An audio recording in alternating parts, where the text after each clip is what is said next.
Research Commons, and supporting me today are my colleagues Mariru and Letlau Saloma. And the aim of the session is going to be to just provide a basic overview of some useful tips on how to format your thesis and some aspects of Word that you may not be aware of. There will be time for questions afterwards, but you're welcome to ask questions in the chat, and Marie and Letlau will be there and to assist you in answering them. So I think we can begin.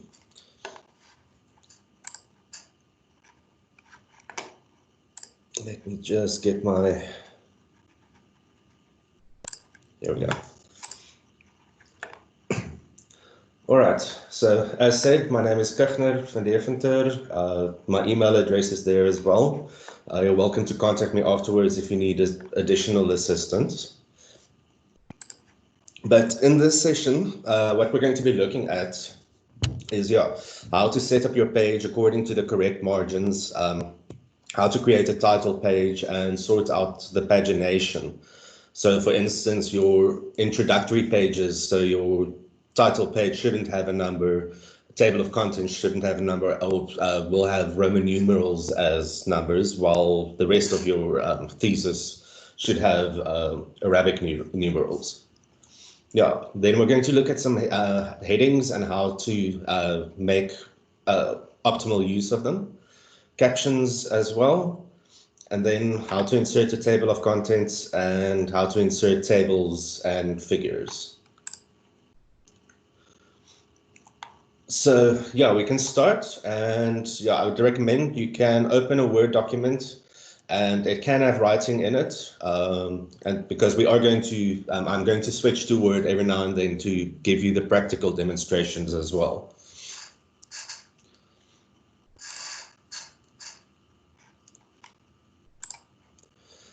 All right, so the first one, and this is fairly straightforward, but is the page setup and to get the layout correct.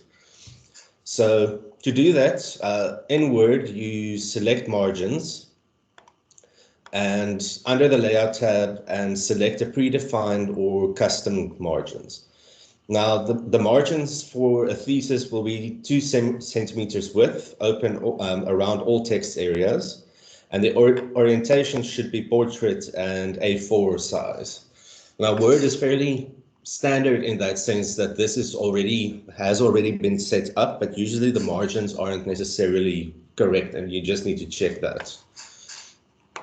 So before I go to the Word document, I also just want to highlight this section, which is the library's guide on online thesis submission, and there's a lot of useful instructions there as well.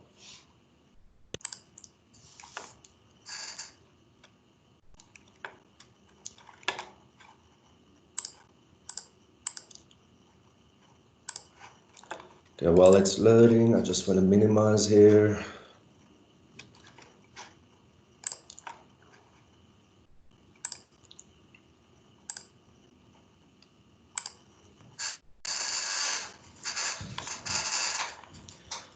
Okay, so you should be seeing this website now.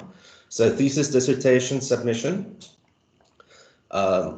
with some instructions how to prepare the document, what the general requirements are, for instance, title page, master's degree, doctoral degree. And there's templates there for as well. So if we click here on the master's degree, it will load a PDF template that can be converted to Word as well. So this link and the PowerPoint presentation, I will upload it after the presentation. So you will have the link there. But just so you know where to find it on the library homepage is if you go back to the homepage under Help, there you will find thesis dissertation submission.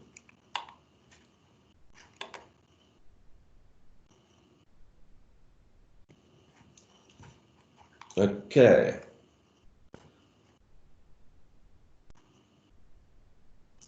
So now going to Word, I'm not sure why it was closed.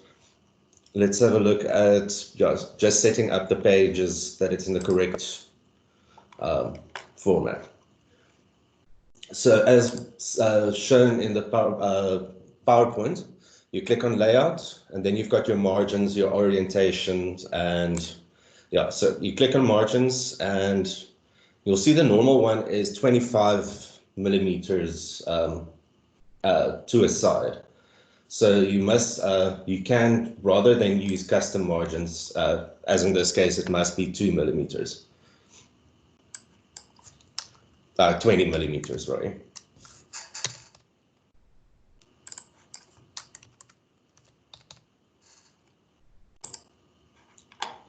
Okay.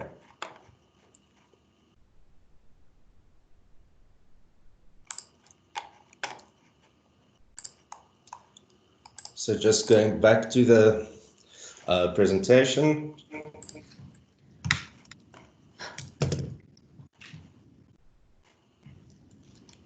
So here's some additional information, general, so what the structure of your thesis must be, especially the starting bit.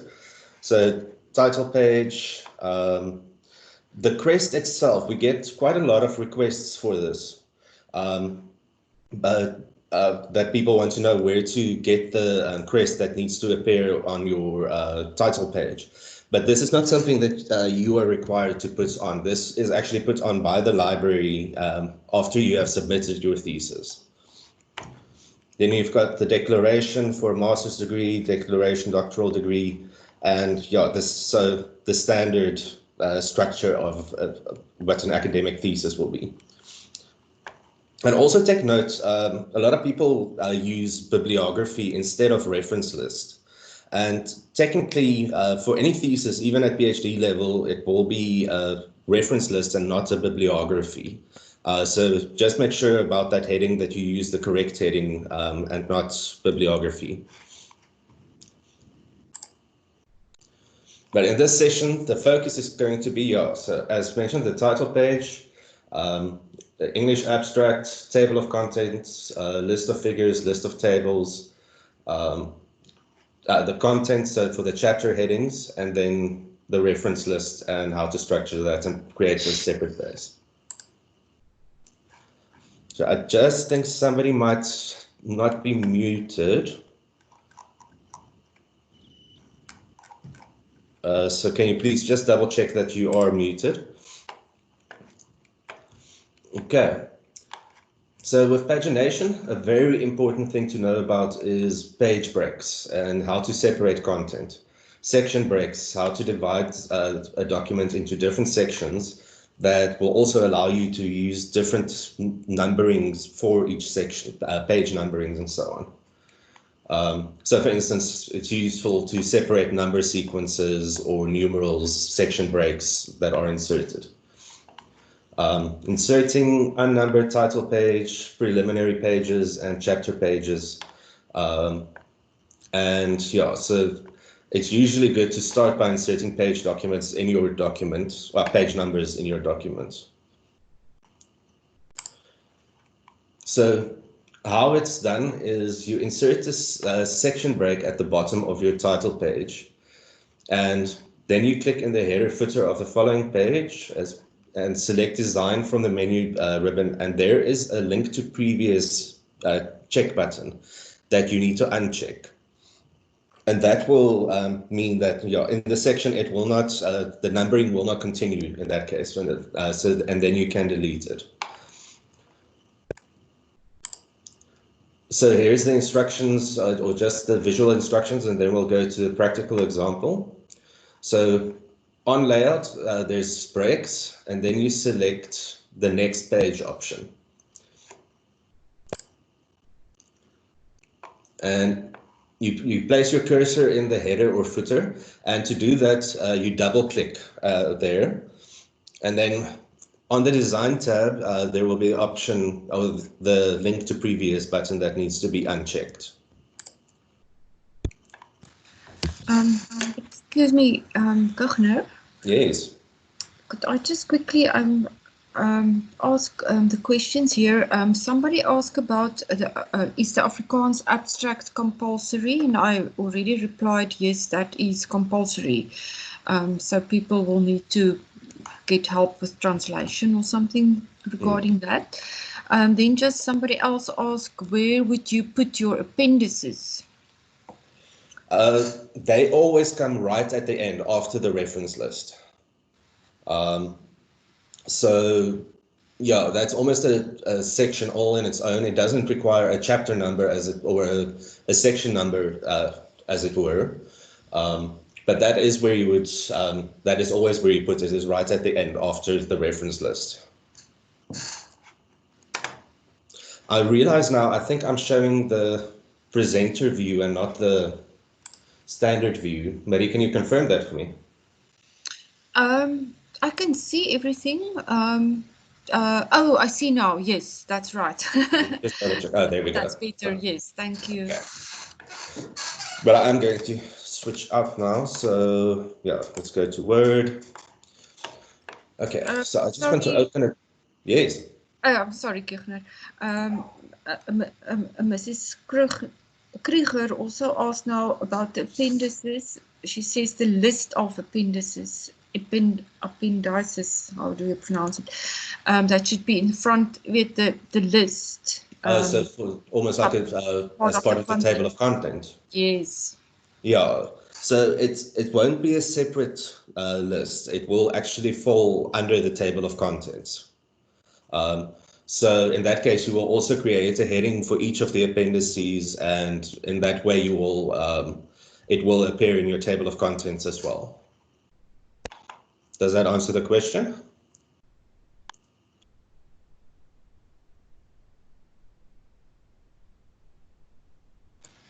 Thank you. Okay. All right. So I'm using this example. This is an assignment that my sister wrote, but I think it will serve the purposes. So basically, as we said, you go to layout, and to create a title page, you first create, you can say a next page break, like that. Now, the one thing I want to highlight, these little markers are style markers or almost paragraph markers. And they're very functional. I know people sometimes get distracted by having them there, but it's a very good way of seeing almost the technical side of your document, how it is being structured. So if you unclick it, it goes away. But if you click it, you get this information, like, okay, there's a section break here now. So now this can be your title page. So you can put your name, surname, student number, and all the required information there. And then to check the margins, as I said, you would double click to go into the header or footer margins. And you see already, so now that I put in the section break here, the next page section break, we've got a section 1 and a section 2. And now for the next step, let's put in page numbers, bottom of page, and usually in the right-hand corner. Okay.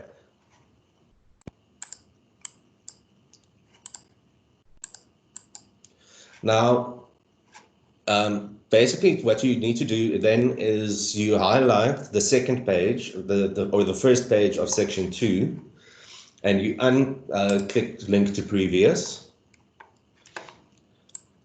And now you can delete the number there. But what you also must do then here is you must update the field and to make sure that it starts at 1. So the title page shouldn't have a page number on it. And the next page, which will now start with the abstract and your declaration and table of contents and so on, should be Roman numerals. And to change it to Roman numerals, again, just right click on the highlighted number, go to format page numbers, and select Roman numerals as a style.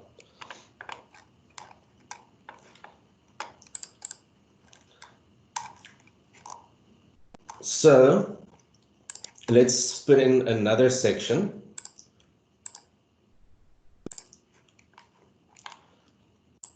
And I'm just going to close this and say this is, for instance, the table of contents section,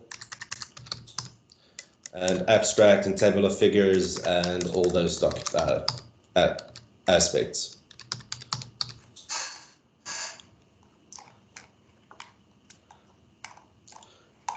Now with the next section, let's just see where it was put there.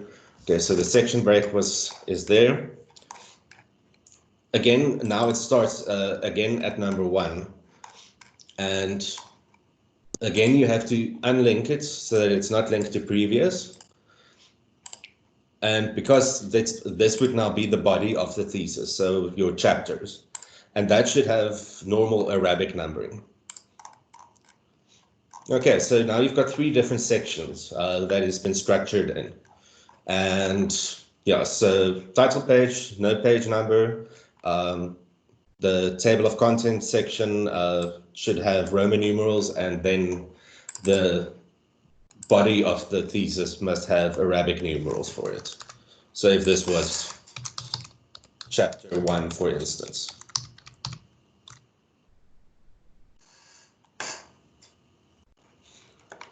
All right.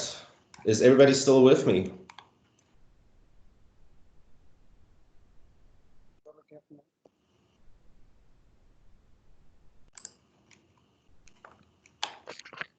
Can you hear me? Very softly, Letval. Yeah, there's a question here. I'm not sure if I've answered it, but somebody wanted to know what style are you using for formatting? So I just answered Arial or Times New Roman. Yes.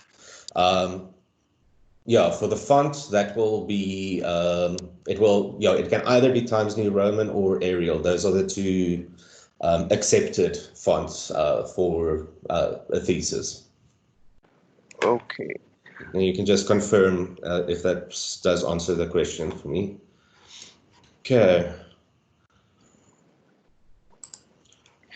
Okay, the question continues with style for referencing style. There, it depends on your department. So the standard referencing style is Stellenbosch University Harvard style. And we do present workshops on Mendeley, which is a software package for software for referencing. We have an upcoming research week, the 24th to the 28th of August. And one of the workshops that we will be presenting will be a Mendeley session. Yeah, and you're welcome to register for it. And Leclau and myself are also available for support in that sense. But we do provide, I know a lot of departments also have APA as a style, and then the law faculty has various styles depending on which journals they're focusing on. So yes, it depends on, it depends on your faculty and what their requirements are. Okay, so we've done this bit. And I also went on here. So basically with the chapter pages, made sure that it starts at 1, where you put it as custom, and that the number format is the standard numbering. Now with headings and table of contents, some of you might not be aware that Word can actually automatically generate a table of contents for you. Which is a very, very handy thing and makes life a lot easier as well. So, yeah, as said here, in order to generate your table of contents, you first need to insert headings. And the first step is to modify your headings. And as necessary, you can assign these headings, heading 1, heading 2. And I think the accepted is there can be up to 5 headings. So where each will be a subheading. And then you activate the navigation page to see the table of contents that you are building. All right. So let's do that first. So let's say that is chapter 1. Let's make this chapter 2.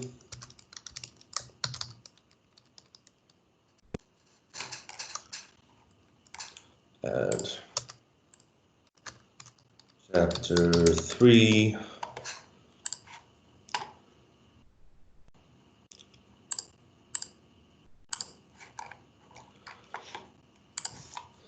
And here, let's make it 3.1. Let's just put that there. Heading. Just going to highlight it so I didn't lose it. And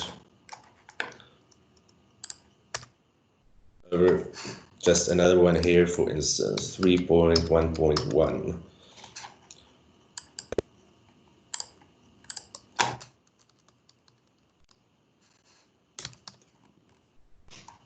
Okay, so when we're talking about headings, it's actually these styles that appear here at the top.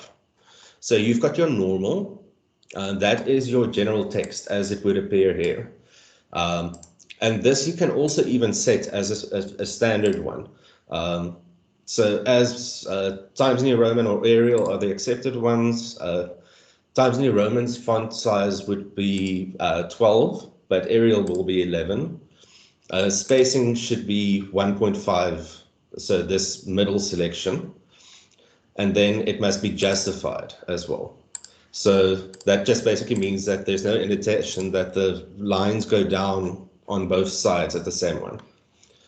And once you've set this up, it remains like that and it stays like that. So if I click OK now, and let's take this heading here and say I click on normal, then it will automatically switch that whole section to the normal as indicate, or the normal mode as I've adapted it now.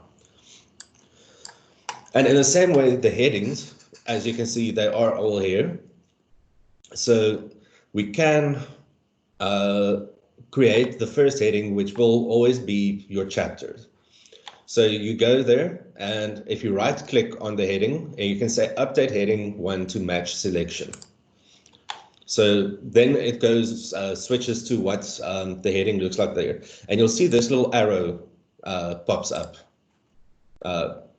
And that is the first indication of your building your content. Sorry. Yes, can you just ask my colleague? Okay. Sorry, somebody interrupted me. Okay. All right, so then once you've done that, you can click on modify. And now you can make the settings as you want it as well. So we've got Arial here. Let's say the heading must be a bit bigger, 12. It must be bold, so you can select it. You can even select it to be italic. And you can take note of this automatically update feature as well, which can be quite handy, especially if you're working on a document that already has existing headings, but you want to change what they look like. So the next step that you must just make sure about is if you click on format and on paragraph, is to make sure that the outline level is as it should be. So the outline level, we'll get to that a bit later, but it is worth taking notes of at the moment. Okay, so now we've got chapter 1. And again, I just click now there. Chapter 2, chapter 3, and usually chapters, yeah, so, and now that I've done that, you can, again, if you, I want to, where is that one, review? Yeah, so if you click on view, and here under show, there's this navigation pane option. And if you click on that, now you're going to see here appears chapter 1, chapter 1, chapter 2, chapter 3. So, and as you build your headings and use your various subheadings, it will all start to appear here to the left, and it will make your document navigation a lot easier as well. So the next level that we are looking at will be so a second level heading. So, but before we go that, let's just jump back to the PowerPoint.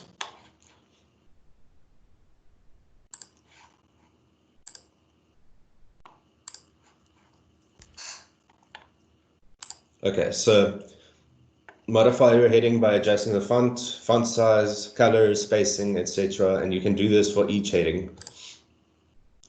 Here's the navigation page as I showed you. And then chapter numbers, you can add auto numbering of chapters and by clicking on multi-level list from the in-home menu. Now, generally the chapters themselves do not need to be numbered because it always starts with chapter 1, chapter 2, chapter 3. So that doesn't really require automatic numbering, but the subheadings in each chapter, that is usually where the numbering is quite important. So yeah, then you select the specific multi-level list that you want or to define a new list. And to do this, and on the home tab, there is this little icon here next to the numbering, and there you will see the multi-level list options. So, and to do it, you'll get this little page, and you select the number on the left and format the level below. And the positioning and alignment can also be edited for each level. So you can make it like, okay, so it's going to start with 1 and then 1.1, 1.2, and so on. Okay, so let's go back to the practical for that.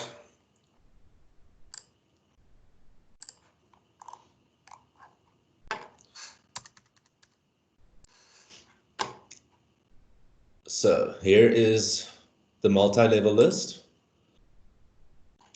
And yeah, I'd recommend highlighting the section that you want to make a highlight of. Oh, actually, hold on.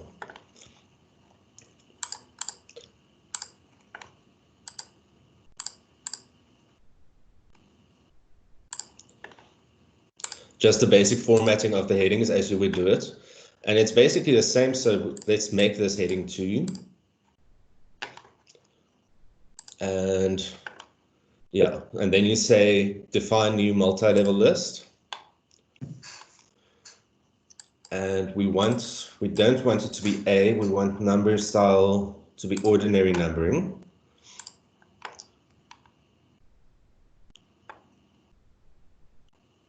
And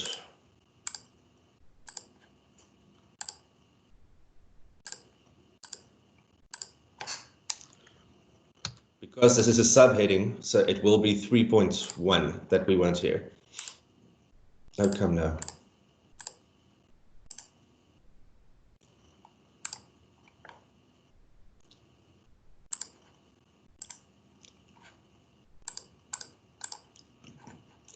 This, I would say, is the trickiest part, and to be honest, I actually even sometimes struggle getting this right every time. But yeah, there it is now. So you just need to make sure that you've selected the correct numbering style. And now what you can do is you just highlight the heading again, and you right click on heading 2, and you just say update heading 2 to match selection.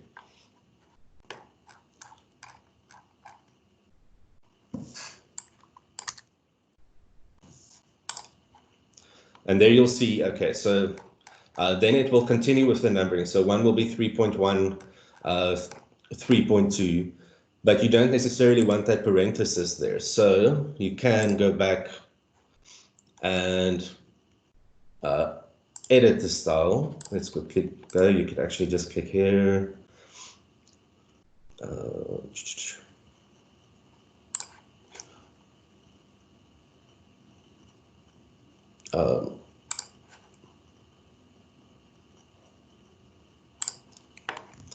And yeah, so again, click on define new multi-level list and you just remove that. So whatever you put in here, that is how it's going to appear. So you could put a dash there, you could put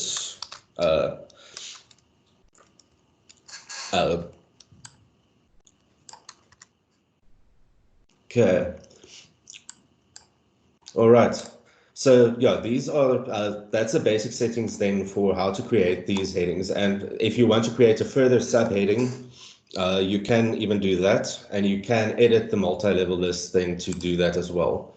So let's define list level 3, and that will now be then 3.1.1, or depending on how you want it. So you should just check this always. I mean, this will now be 3.2, actually 3.2.1.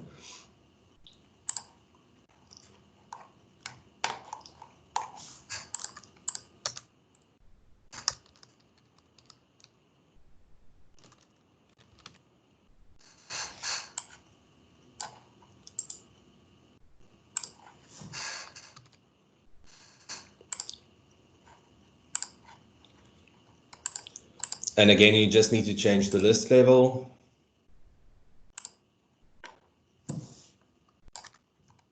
Amen.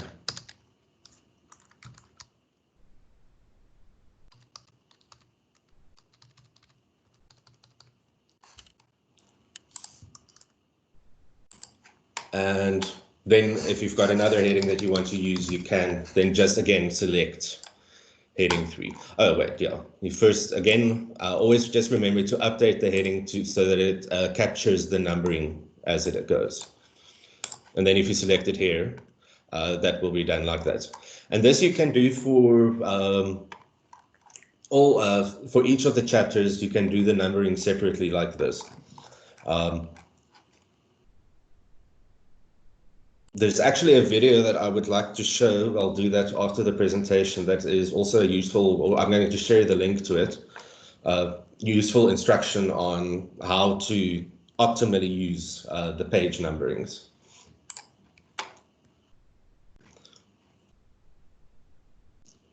Okay, so going on to the table of contents. So once you've created your headings and inserted them and completed the write-up, that is when you can insert the table of contents. And to do that, you select references from the ribbon menu and click Insert Table of Contents and select Insert Custom Table of Contents. So here's the example. To the left, you've got Table of Contents, select references from the ribbon menu as instructed, and there will be a custom table of contents to create. Hello, Kugner. Yes. Maybe a good time to just ask this question. How do you number figures and tables according to the chapters they are in? I'll show that as well. You will come to yes. that. Yeah. We're getting to the captions in a bit, and there is a way to do that. Yeah. Yes. Great. Thanks. Okay. Yeah. So yeah, here you can continue. You can adjust the table of contents, choose a specific template and style. But so as I previously referred to the levels, and that is quite important to make sure that they are correct. So heading 1 would be your chapter headings, while heading 2 would be a subheading, and usually that will be an indented one. Okay, so going back to practical, let's start by going back to the top and inserting a table of contents here.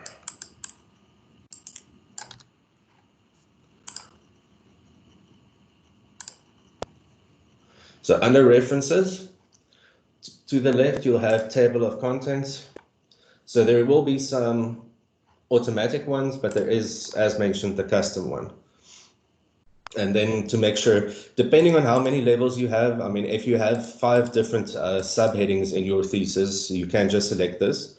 You also have the option of putting in hyperlinks so that if you click on the heading 1, it's going to jump to that heading. And here you can even select what the tab leader will look like. But the standard usually are the ellipsis dots that just go on to the page number.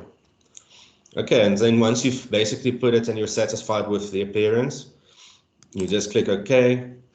And here you'll see it has generated, okay, chapter 1, chapter 2, chapter 3, 3.1, 3.2. So it's already defined it as the list levels. If there is a section in your thesis that does not appear in the table of contents, but you want it to, that is where you need to make sure that you use the heading style and you make sure that there is a level associated with that particular heading. So I'm going to use an example here. So every time you put in a heading, there will always the heading 4 will continue. And if you make use of heading 4, heading 5 will be added to the styles bar here. So just to show you again where to check the level of a specific heading. So at the bottom left, where you click on Format, Paragraph, and here is the outline level. So you can even reduce it. So if you don't want index to your table of contents, this is where you would adjust those kind of measures. So level 1, as mentioned, is the chapter heading. Level 2, subheading 1. Level 3, subheading 1.1, and so on.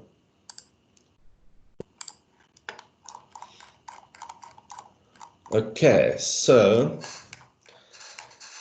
now we've got, let's say, a figure. I don't have a specific figure in here, but let's just say, I'm just going to say figure.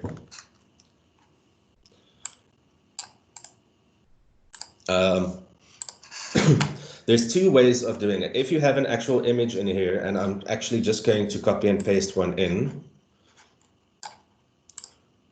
Let's see, I'm just going to use this.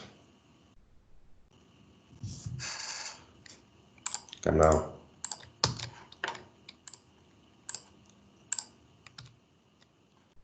Okay. So now you've got an image or a figure here, or it can be a table as well.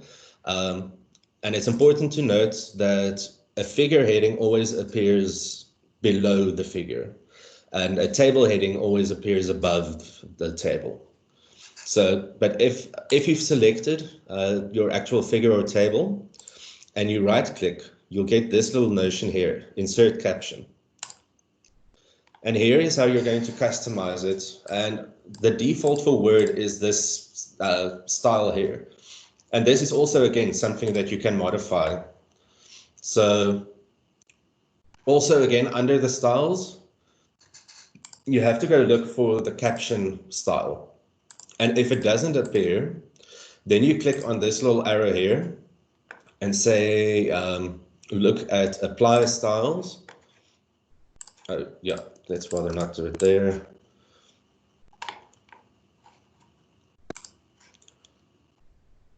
Let's say Apply Styles, and then you look for Caption. Come now.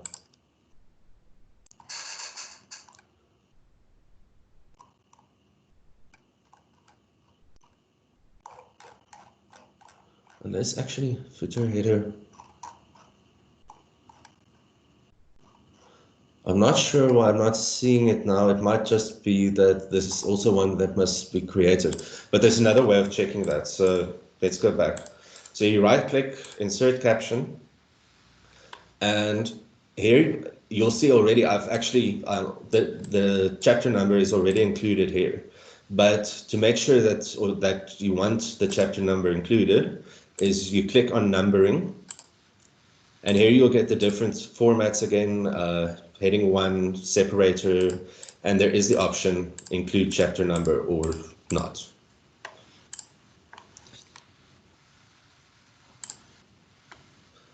And then you just say figure.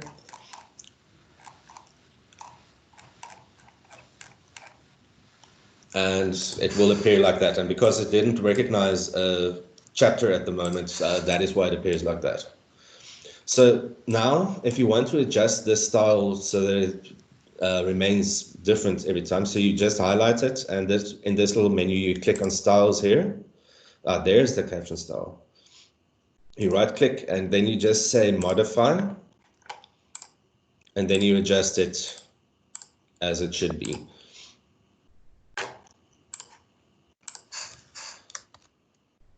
And there you have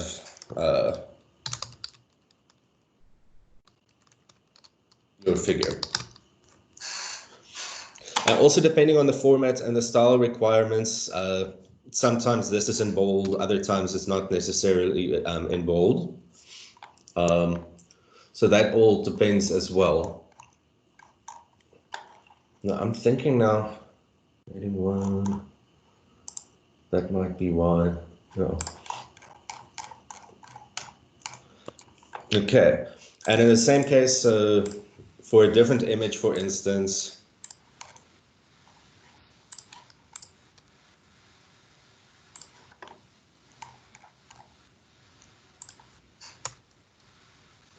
here, and let's say this is now a table. Again, you just right click, say insert caption, and here by label, you select table, and then you just add it like that.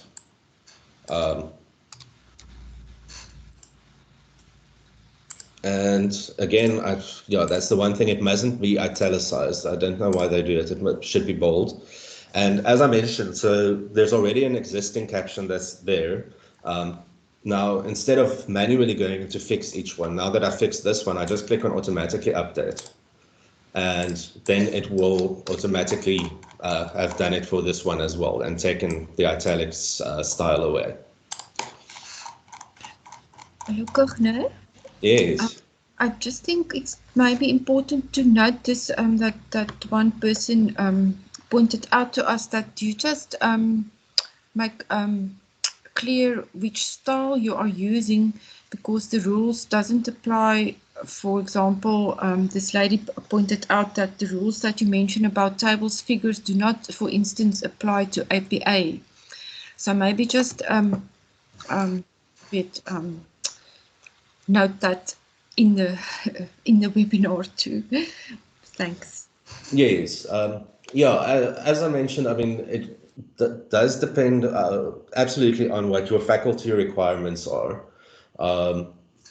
So some faculties want you to include the chapter number, others don't. This is all things that you will have to check with your faculty.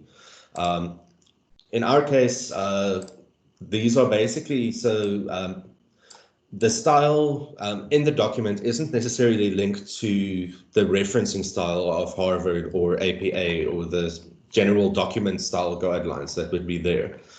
Those guidelines can all be found on the website that I showed, the library website, but they are general guidelines, and you always must double check that with your faculty to make sure how do they want the document to appear. And that's the nice thing, though, is that you can set up your words to match those specific requirements as they are. There might even be other requirements with page margins and all those things that may be different from faculty to faculty.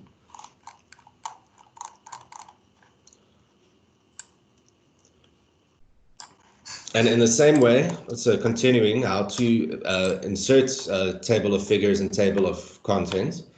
Again, going to references, and then you click here, insert table of figures.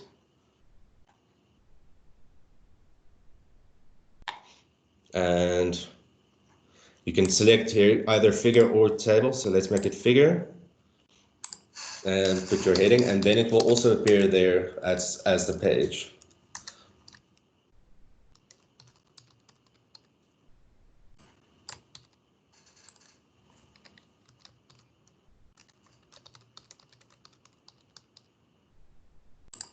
These usually, the table of figures and the list of tables usually appear below the table of contents.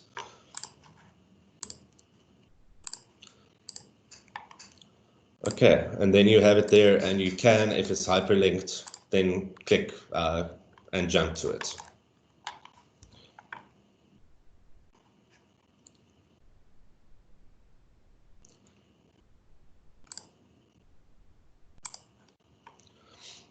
Okay, so just to go through the steps again in the PowerPoint presentation. So with captions, you insert the caption for the label figure, select the correct label, obviously make sure that it's either figure or table, depending on what it is. And yeah, with captions, you can then create your, you can even create a new label. So if maybe you've got another description, it might be diagram or something like that. You can also create a new label if you want. Again, once you've inserted all your captions for tables, figures, equations, etc., you can insert the list of tables as I showed. Again, clicking on the References tab and from the menu ribbon, and then select clicking on Insert Table of Figures. And yeah, again, just make sure that you correct the correct label for the correct table as well, so that if you insert your table of figures, don't then insert the list of tables accidentally. All right, so here's just a demonstration again. Yeah, so under references, insert table of figures. Again, make sure you collect or select the correct caption label. Page numbers should be shown. Right aligned page numbers are important. Excuse me. And yeah, then as you insert them, they will appear. So we can go through some of the features again. As I mentioned, I also actually want to show that video on chapter numbering in Word. I'll have to find it, but let's first do some questions. I just want to check if there are any at the moment.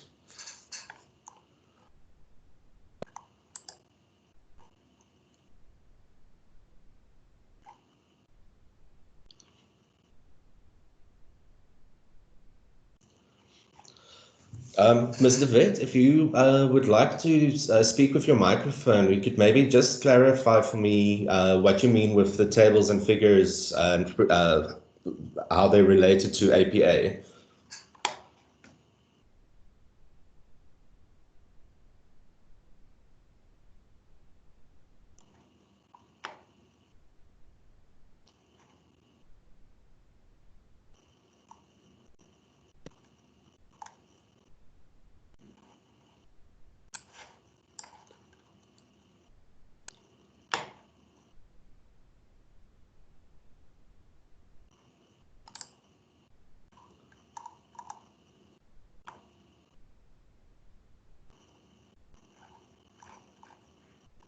Any questions, other questions?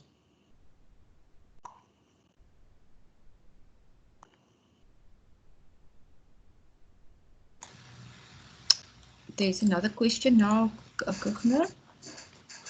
Okay, so I think I missed it, but how do you number specific chapters with the multi-level? So for instance, figure 3.1 in chapter 3. So that will, again, be automatically done if you select here. So in this case, that 0 is actually representative of what the chapter number will be. So, and that's just a selection. If you go to Captions or edit your caption. So let's put in the second one here. And under numbering, you just make sure that you include the chapter number. So that is how it will be. So then it will be 3.1 or 3.2 or so.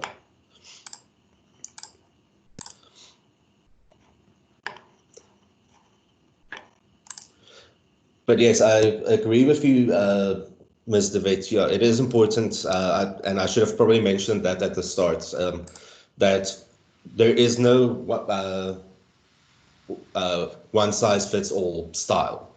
It really is faculty dependent, and that you can just always double check with your faculty, and they will be able to provide the guidelines. Kuchner, I see there's a Nicola that has her hand up if she wants to speak, maybe. Okay. Yes, thanks. I just had a question about how to change the page number format to Roman numerals. I just didn't follow you there, and I just wouldn't mind if you would go through that again, just to show it again. Thanks. Okay, so I'm just going to use the existing ones here. So basically, you just highlight the number, and then at format page numbers, you go there, and there with the number formatting, you're going to have the different options. So there you can select Roman numerals, and then it will automatically switch all of them to the Roman numerals. Okay, perfect. Thank you. All right, so let me quickly see if I can get that video, or at least show you where to find it, because I do think it is a worthwhile one. What am I typing?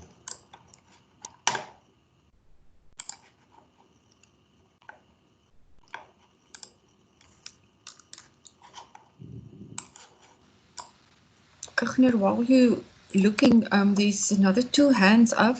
Okay. I'm not sure if Nicola just maybe didn't put it down, but then there's also Marlette, and let's give Marlette a chance. Yes, you're welcome to ask your question. Yes, so my question is regarding the PhD. You've got different formats, and one of the formats that I'm embarking on is the article format. So that means that you need to basically insert the article that you've written or published into your thesis. So that will be the PDF. So assume then you need to go and do your content page basically by hand, because I mean, yeah, you can't merge the PDF with the Word document if you follow what I'm actually trying. It is, yeah, the article format is a very complicated story. We will probably have to start looking at designing a workshop just focused on that. Okay. It is quite tricky because I know that the requirements include that, I mean, the article must appear in exactly the same style as it appeared in its published format. Yes. And so in that case, even the references must be the same according to that journal's requirements. And then you must have a master reference list at the end as well. Exactly. And yeah, so with the table of contents, I've helped previous students, but this was at another institution, so I'll have to double check on the requirements here. But as far as I could tell, so that there won't be any subheadings in your table of contents in that case. As I remember, how we formatted the contents in the end, or the table of contents in the end, was there's an introduction chapter, and then there was chapter 1, chapter 2, chapter 3 with the title of the article for each. But no subheadings in there, because technically the articles can't have subheadings. Yes. Yeah, and that's basically what it boils down to. And I think in introduction, there might just be a guide of how to navigate the document, and that is general. But I will, yeah, as I said, I think this, yeah, it is quite a tricky way, new way to have to format a document. Yes, that will be great if you can also give some guidance on that. Thank you. No, you're welcome to contact me afterwards, and I'll go and just read up exactly on the requirements, and then we can have an individual session to try and figure it out. Okay, perfect. Thank you. Kugner, there are other people also saying they're interested in article format, so maybe we can send it to all who participated as well. Yes, absolutely. Good. There's just one other question. Sorry, you wanted to show your video still, but there's another question about the Roman numerals. How do you delink the other pages so that the numbers following are not Roman numerals? Okay, so this was, I'm not sure if you maybe joined late, but this was right at the start of the session. We did cover this. But it's worth showing again, because it's a very important and a very annoying feature of Word, that If you don't know how it works, I know it took me a while, and yeah.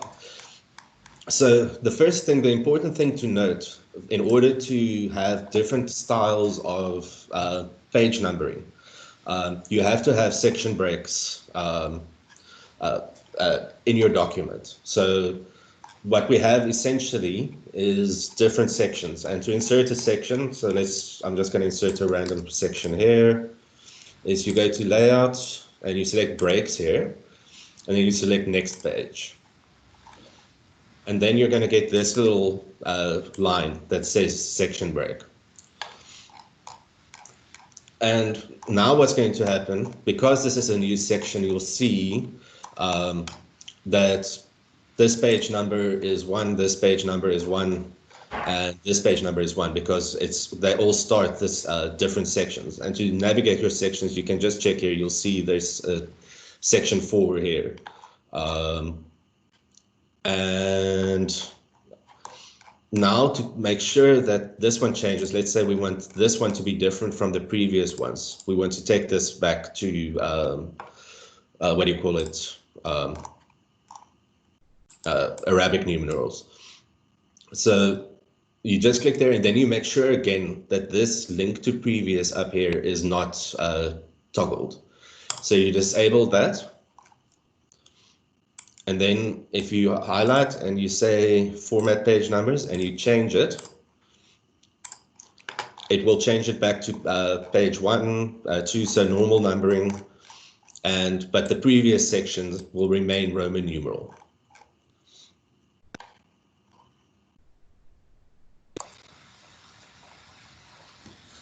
I think actually, yes, we can definitely schedule. I'll send an updated email to all the participants.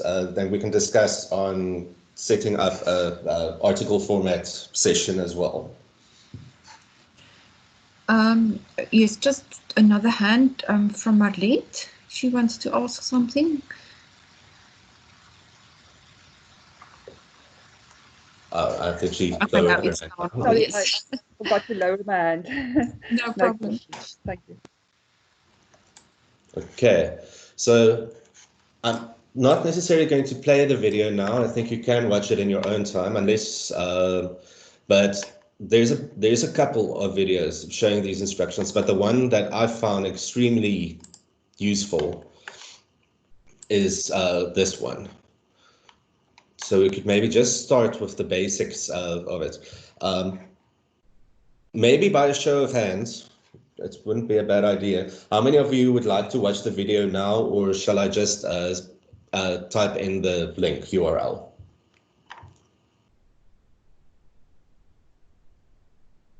Kegner, Aleta? there's another question on how do you remove section breaks?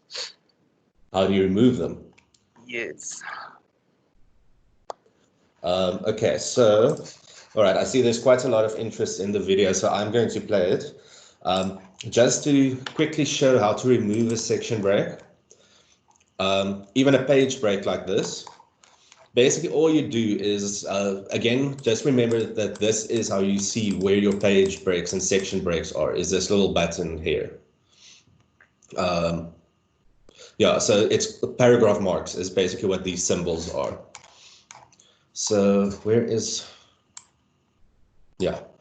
And to remove a section break is you just highlight or you click on to the left of where this little line appears, and then you press the delete button, and then it will go away. Okay. There was another question on Mendeley. So what I wanted was to share a link to the Mendeley workshop, but I see on the library website there's actually 2 workshops that are going to be going on the same day. So I'm not sure which link to share there. I think share both, because the Mendeley Mondays is a very basic introduction, while the workshop is a lot more intense.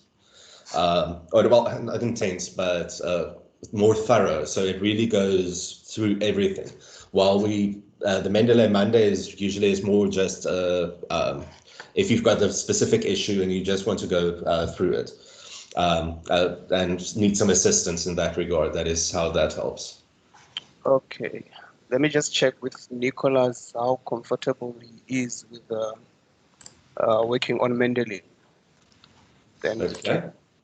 or I'll just share both, then you'll decide which one to register for. All right. Okay. Okay, now I just want to get the system sound to play through, but there's a little bar. Yes, Marie?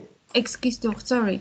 I think it might be worthwhile to share the link as well for those that would like to leave. And then those who want to watch the video can stay. And there's just also someone who say that they can't see your Word document. I'm not sure why that would be. Because all is fine from my side. Yeah, sometimes in Teams, you should just make sure that it might be the case that I don't know what you are seeing on your side, that maybe you're seeing only my face as an icon. Then the Word document might be appearing at the top left of Teams. So it might be minimized. That is usually what the case is. And then you just need to enlarge it. But let me just share the link here. And yeah, as mentioned, we are recording the session. So yeah, you will be able to watch it afterwards as well if you missed anything or had connectivity issues or so.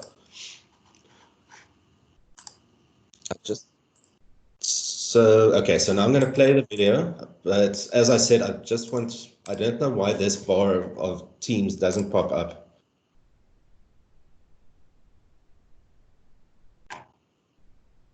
Headings in this document into numbered academic headings in order to create chapters, sections, and subsections. So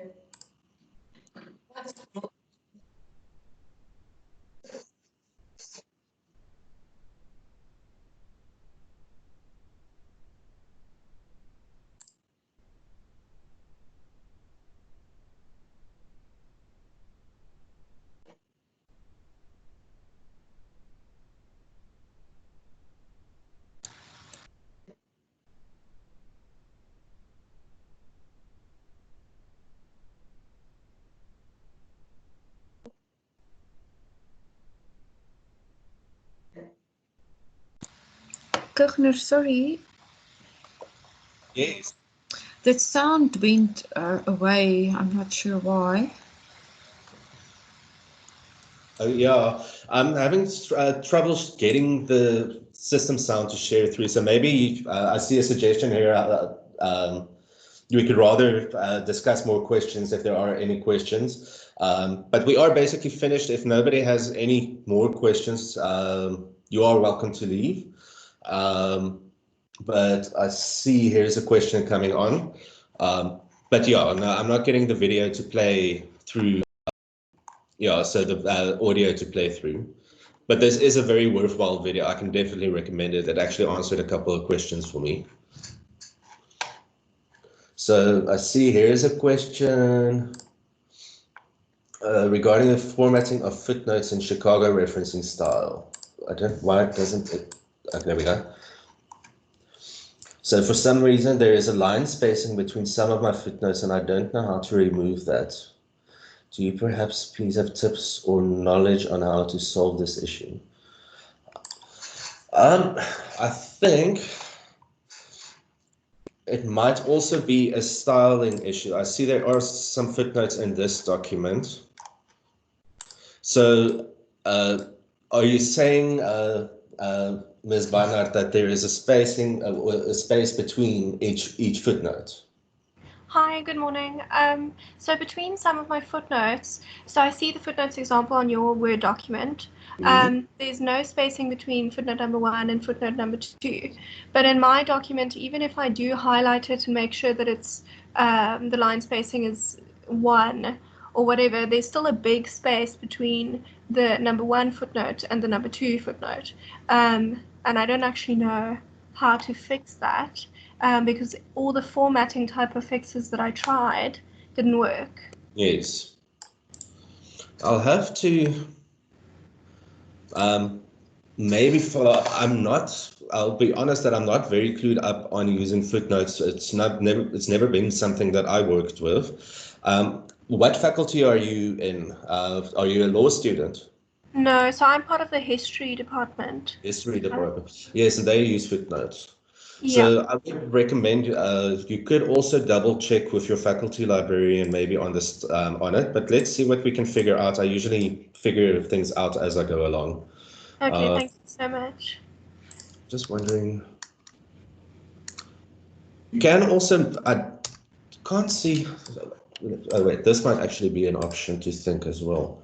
Let's right click and see styles. See, there's no associated style with footnotes, if I'm correct. Yeah. And that does make it kind of tricky. So what you could do is create a style. So let's say you highlight your footnotes, say create a styles, let's say footnote. Before we do that, there might be another way. Let's see if there isn't an existing footnote text. There we go. There is a yeah. So this is where it's sometimes you have to play around to get to the right answer. There's some troubleshooting involved. So here, what I did is once I've highlighted it and I said apply styles, this little pop-up block appeared, and there it recognizes it as footnote text. And then you can modify it. And I think if the spacing is the issue, you must go to format again, paragraph, and check the line spacing options here. And also whether there isn't maybe any spacing before or after that's been set. Because that is likely where the spacing would appear. Okay, thank you so much.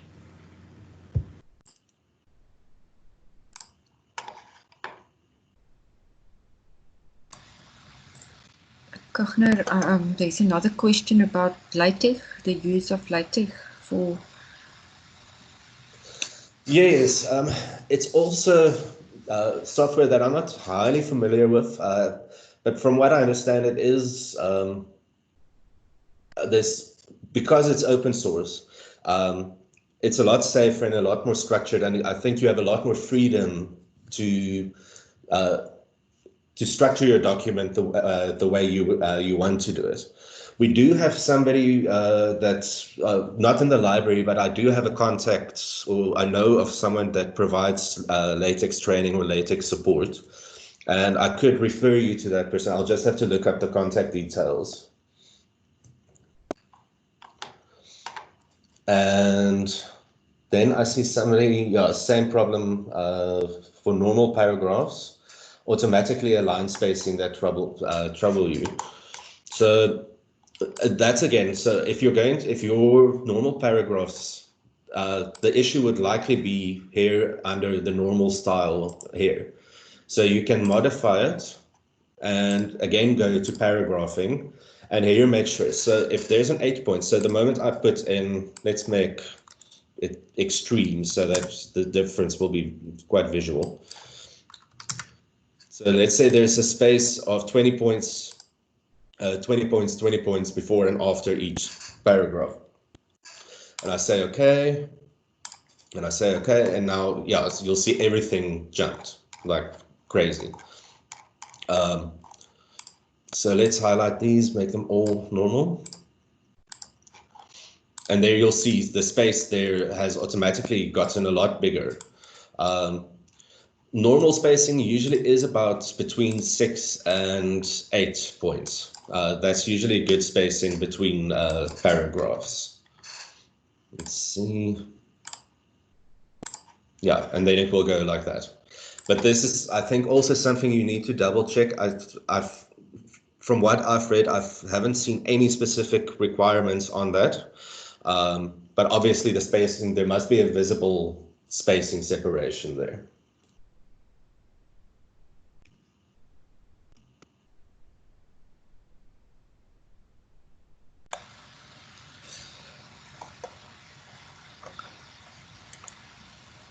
Okay, I think that was the last. There's just one more about LaTeX again. If you think it's necessary to use it, and what will the purpose be? Well, we can look into. Okay, I'm going to Google it, if you will pardon me, just to make sure again. As I said, I'm slightly familiar with it, and I know that it is. I think it's actually gaining popularity. But let's quickly just want to. While we're here, I could actually just show you. We have these library guides where there's additional information and supports available. But Marie, maybe I can ask you as well. What do you think about LaTeX? I just have one comment on that. I'm not also very familiar with it, but I do know, I think students in engineering and some of those type of departments and faculties will use it because you can format more when you use formulas and strange with like maps and things like that. It is easier to format your document. So that's the only thing I have to add there. So if you have a straight Word type of document, it won't be that necessary. But if you work a lot with pictures and figures and special formatting, then it might be necessary.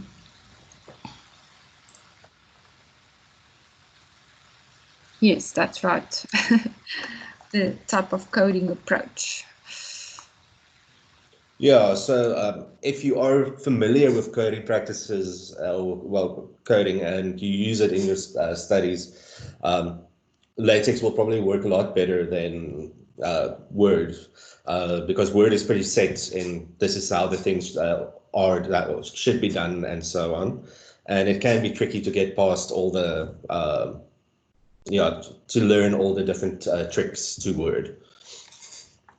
I mean, as I mentioned, I will figure something out and then I will actually forget it and I have to go and figure it out again. But yeah, that's the nature of it.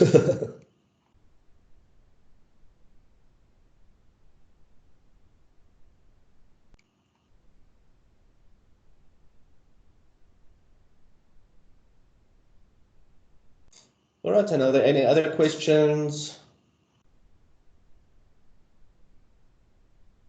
Or even comments?